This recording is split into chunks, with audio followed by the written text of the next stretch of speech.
কক্সবাজার সমুদ্র সৈকতের পশ্চিম আকাশে শুক্রবার ৮ মে সন্ধ্যায় দেখা যাওয়া রহস্যময় আলোর রেখা ঘিরে সামাজিক যোগাযোগ মাধ্যম, পর্যটক ও স্থানীয়দের মধ্যে ব্যাপক আলোচনা সৃষ্টি হয়েছে। সন্ধ্যা ৭টার দিকে সৈকতের লাবণীয় সুগন্ধা পয়েন্টে অবস্থানরত অনেকেই আকাশ জুড়ে দীর্ঘ আলোকরেখার মতো দৃশ্য দেখতে পান, যা কয়েক মিনিটের মধ্যেই কৌতূহলের কেন্দ্রবিন্দুতে পরিণত হয়। অনেকে সেটি মোবাইল ফোনে ধারণ করে সামাজিক মাধ্যমে ছড়িয়ে দেন।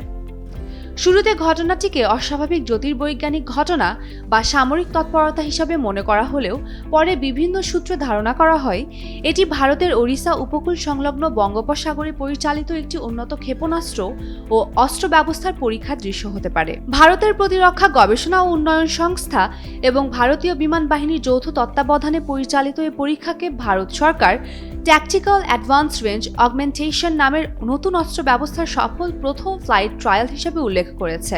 বসুন্ধরা ডায়াপেন্ট এখন আরো উন্নত। এই হট এয়ার থ্রো টপশিট দ্রুত শোষণ করে সোনামণিকে দেয় কোমল অনুভূতি। প্রতিরক্ষা মন্ত্রণালয়ের তথ্য অনুযায়ী দেশীয় প্রযুক্তি নির্ভরে ব্যবস্থা সাধারণ বা আনগাইডেড বোমাকে অত্যন্ত নির্ভুলভাবে লক্ষ্যবস্তুতে আঘাত হানতে সক্ষম স্মার্ট অস্ত্রে রূপান্তর করতে পারে।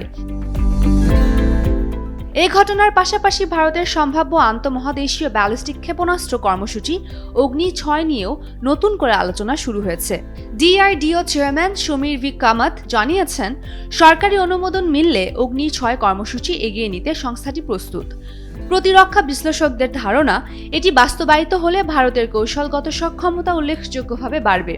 সব মিলিয়ে শুক্রবারের এ পরীক্ষা ভারতের প্রতিরক্ষা আধুনিকায়ন ও ভবিষ্যৎ সামরিক সক্ষমতা নিয়ে নতুন আগ্রহ তৈরি করেছে। উম্মে রুম্মান ক্রান্তি, ডেইলি সান।